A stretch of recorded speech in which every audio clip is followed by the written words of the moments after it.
এদেশে যখন ইসলাম কায়েম হবে তখন দেখা যাবে হাফিজ হুজুরের মূল্যায়ন আরো 1000 গুণ বেড়ে যাচ্ছে। আমরা আপনাদের সাথী আছি, আপনাদের খাদেম আছি। ইসলামের সাথে সমস্ত ওলামায়ে হক শুধু নয়, ইসলামের পক্ষ শক্তিকে কাছে নিয়ে গণমানুষের ভিতরে আস্থা যে মূল্য হোক ফিরিয়ে আনতে হবে। এখনকার আচরণ মানুষকে আমাদের ইসলাম থেকে সরাইয়াই দিতেছে, ইসলামের দিকে আনতেছে। আমরা দোয়া করব হাফিজ হুজুরের উত্তরসূরিদের দ্বারা এই দেশে সর্বসাধারণ, বিশেষ করে উলামায়ে কেরাম, মসজিদের ইমাম, মাদ্রাসার শিক্ষক, খানকার পীরদেরকে সমাজ সেবা, রাষ্ট্র গড়া, সমাজ গড়া, দেশ গড়ার শিক্ষা হাফিজ হুজুর দিয়েছে। এই হক বাতিলের সংঘাতে, জালেমের বিরুদ্ধে মাজলুমের লড়াইয়ে একটা অনিয়মতান্ত্রিক অশান্তির দেশে শান্তি প্রতিষ্ঠা করার জন্য, জালেমের বিরুদ্ধে মজলুমের লড়াইয়ের জন্য, একটা আদর্শ সমাজ গড়ার জন্য, একটা আদর্শ দেশ গড়ার জন্য আমাদের সবাইকে, বিশেষ করে হাফিজ হুজুর রহমাতুল্লাহি আলাইহি সমস্ত উত্তরসূরিদেরকে এগিয়ে আসতে হবে, ছিনিয়ে আনতে হবে শান্তির বাণী এবং ছিনিয়ে আনতে হবে আমাদের বিপ্লব এবং সফলতার সূর্য। সত্য ন্যায় ও সততার পাঠ পর পুনর্বার তোমার হাতে নেওয়া হবে ধরার নেতৃত্ব। আবার কৌশল তদবির খুবই দুর্বল, ওদের ঘাবড়ানোর কারণ নাই।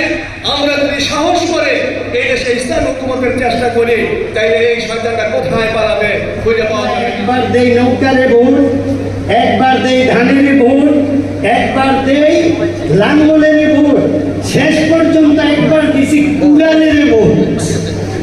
কুড়াল পর্যন্ত ভোট দেওয়া আমাদের শেষ।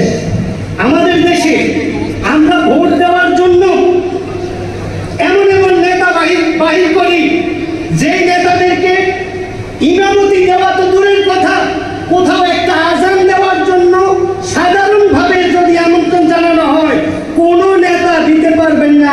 এরকম নেতাদের পিছনে আমরা দৌড়াই এবং তাদেরকে নেতা বানাইয়া আমরা রাজনৈতিক প্রচারণা করি। কেন? 23টা ইসলামী দল থাকার পরেও আমাদের কি নেতারা অবাক করছে যে আমরা বাইরে বাইরে ঘুরতে হবে? এরপরে কথা হলো হযরত হাফিজ হুজুর রহমাতুল্লাহ আলাইহি, আরে আমাদেরকে জান্নাত থেকে বাইরে বের দেওয়া হয়েছে, কিন্তু আমাদেরকে আবার জান্নাতে যাওয়ার করে যিনি আমিরে শরিয়াত হয়েছেন এবং নেতৃত্বে এসেছেন, আমি আমাদের নিয়াজি ভাইকে বলবো আকাবিরদের আদর্শ নিয়ে আগে যান। ইনশাআল্লাহ জমিনে কিছু মানুষকে তো আল্লাহ গড়ার জন্যই মনোনীত করেন। আপনি মিশন নিয়ে আগে যান, গোটা বাংলাদেশ আপনার সাথে থাকবে ইনশাআল্লাহ। আমি রাজনীতিকে এস্টাবলিশ করার ক্ষেত্রে মরহুম হাফিজ হুজুরের যে অবদান, আয়ের যতগুলো আমরা ইসলামী দলের শাখা প্রশাখা দেখি, সবগুলোই উৎপত্তি সেই 80-র দশকে আল্লামা মুহাম্মদুল্লাহ হাফিজ হুজুর রাহিমাহুল্লাহর নেতৃত্বে এদেশে পীর দাপন হয়েছিল। এমনিতেই ভারত মহাদেশে ওলামায়ে কেরামের অবদান দেশের স্বাধীনতা রক্ষা এবং আজাদী আন্দোলন থেকে শুরু করে দেশে ইসলাম বিরোধী সকল অপতৎপরতার মোকাবেলায় ওলামায়ে কেরামের অবদান সবসময় ছিল। আল্লামা হাফিজ হুজুর এদেশের যে বিষয়টি আপনাকে আমাকে ইসলামকে নিজেরা ধারণ করা, জনগণের মাঝে ইসলাম চর্চাদের খেদমত করার সুযোগ তৈরি করে দিয়ে গেছেন, সেই সুযোগের ক্ষেত্রে আপনাকে আমাকে একটি নতুন মাইল ফলক হিসেবে এনে গ্রহণ করেন। এবং সবশেষে আমাদের আল্লামা আতাউল্লাহ হাফিজ রাহিমাহুল্লাহর জন্য আজকে দোয়ার আয়োজন হয়েছে। শুধু একটি ছোট্ট ঘটনা বলেই, এই যে বর্তমান নারী সংস্কার প্রস্তাবের নামে দেশকে ব্যয়াপনা উলঙ্ঘনা করার যে পাইতারা শুরু হয়েছে, আল্লামা আতাউল্লাহ হাফিজ হুজুরের নেতৃত্বে যখন আল্লামা আহমদুল্লাহ আশরাফ সাহেব শয্যাশায়ী ছিলেন, তখন কোথাও দাঁড়ানোই যায় না। আলেম ওলামা একসাথে বসা তো দূরের কথা, সিদ্ধান্ত হলো এই শীর্ষ ওলামায়ে কেরাম যারা ছিলেন, সিদ্ধান্ত হলো কোথাও বসতে না পারলেও কামরানের চলে আমরা সবাই বসে। যেহেতু আল্লামা আতাউল্লাহ সাহেব আহমদুল্লাহ আশরাফ সাহেব অসুস্থ, ওনার নেতৃত্বে আমরা এই মাদ্রাসায় এক জায়গায় ভিতরে বসে মিছিল হবে যতটুকু যাওয়া যায়। এই যে সে হারুন ডিসি হারুন ছিল তখন এই এলাকার ডিসি, উনি উনার নেতৃত্বে গুলি তাক করে একবারে গেট বন্ধ করে দাঁড়িয়ে দেন।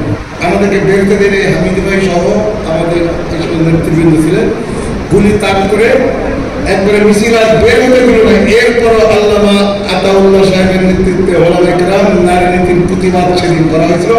আসুন আমরা তার দোয়া শুধু নয়, তার জন্য তাদের রেখে দেওয়া এই কার্যকলাপ সমূহ এদেশে ইসলাম বিরোধী কোনো অপতৎপরতা, ইসলামের দুশ্মনরা যাতে না করতে পারে এবং কোরআন বিরোধী যে নারী নীতি আমাদের প্রধান উপদেষ্টাকে দেওয়া হয়েছে, প্রধান উপদেষ্টাকে অনুরোধ করবা এখনই ওই নারী নীতি বাতিল করে ইসলামিক স্কলারদের সামনে একটি ভারসাম্যপূর্ণ নারী নীতি প্রণয়ন করে এই দেশকে উদ্ধার করুন। না হলে ওলামায়ে কেরাম মাঠে নেমে তাদের ন্যায্য অধিকার আদায় করবে ইনশাআল্লাহ। আসসালামু আলাইকুম ওয়া রাহমাতুল্লাহ। আমি দেরিতে আসতাম, তখন মনে হতো যে আজকে চাচা অবশ্যই রাগ করবেন, কারণ একটু বেশি দেরি হয়ে গেছে। আলহামদুলিল্লাহ যখন আসতাম মাদ্রাসার গেটে দেখতাম উনি গাড়ি নিয়ে বসে আছে, একটু রাগ করতেন না। তখন মনে হতো আখলাকে হাসানা কাকে বলে যদি শিখতে হয় তাহলে চাচা যান হযরত আতাউল্লাহ ইবনে হাফিজের কাছে শিখতে হতো।